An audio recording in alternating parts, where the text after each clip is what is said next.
MLK Day, a day where we talk about service, we talk about the greatness of Dr. Martin Luther King, and we are so grateful.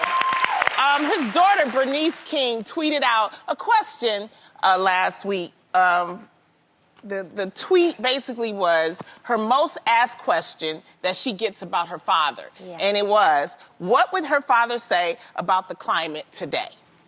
And you can go and check out her tweets. Her tweets are very inspirational and everything. But I wanted to throw it out to you ladies because she says that she believes her father would say, we are not listening to each other.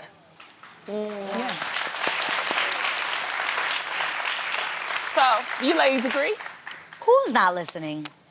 I guess to each other. We. I think our country. Collectively. Collectively. Yes.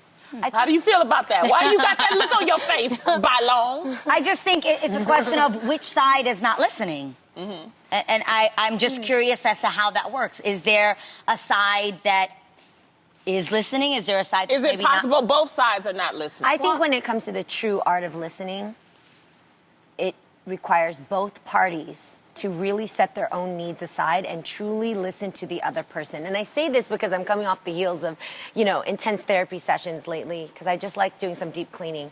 And I literally was going to ask my therapist, I was so excited, I was like, how do I start to resolve better? I've noticed some of my signs come up from my old days when I get frustrated, and I was all excited to ask him, how do I not fight? How do I not trigger myself and get myself back in those old ways of, raising my voice or walking away? And when I asked him, he was like, right here, I'm going to tell you, and if I tell you this, I'm going to lose my job because I'm giving you my biggest secret. Wow. Just shut up and listen. Just really listen. And truly, the real art of listening is when you put your heart out there and you feel what the other person is saying so much that all of a sudden the problem itself becomes so much more smaller, and it really is just how do you serve this person? And I think Dr. Martin Luther King had such a beautiful way of giving us an instruction and giving us peace so that you yourself feel convicted, not wondering who else is at blame. That you yourself realize that you can be a solution in your own community, in your own way, in your own home. And I really miss that about it. And I think what you're saying is actively listening with the intent of understanding where the person is coming from. Yes. And I feel like we're so divisive right now. And Right now? Well, what I mean is people are very vocal about it because there's a lot going on. And what happens is we focus so much on those differences that we're focusing on finger pointing or winning an argument. And I know this is easier said than done, but when you listen with the intent of understanding, maybe what we can do is start with looking at what we have in common. And then that's when your boundaries kind of break down and you see a human being in front of you, even though they have a difference in opinion. Because the reality is we're only going to move forward if we work together. So we have to find a way on how we can work together, and I think that's what she's saying. I want to be really transparent, and I think that there's a lot of people that maybe feel the way I do, and maybe this will help them if we have this conversation. Maybe you guys can help me. I just saw this weekend the movie Just Mercy. Have any of you guys seen it? Yes. Okay.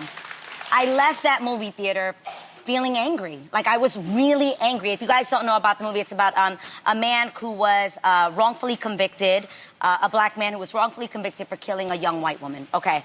And I literally left there, and then I read this topic, and I'm like, who needs to... I really, and this is just how I feel like there is a group of people who are crying out, wanting to be heard, and I feel the other side isn't listening. And that's how I feel. What side are you talking about? Okay, in the film, when I was watching it, there were African Americans. I'm saying literally from the movie, it was African Americans. I mean, we can go down the list of so many people, whether it's people who are just simply in poverty, Latinos, immigrants. I mean, we can go on and say these people are crying out for help, that they need help. They need people to... No, they need people to recognize that there's injustice. There you go. They need help to bring awareness that, there's inequality. There's things that are going on here that are wrong. And there are people that are still defending, we don't know. You get what I'm saying? Those people need to shut up. But they're not listening. So do you get what I'm saying when I say who's not listening? Yes. You feel me? But within our communities, we also need to listen to each other. And that's another reality, because then you have people within our communities who don't share what you're saying and who think, we should just accept the little scraps that are thrown to us and be happy. And defend ourselves. Thank you.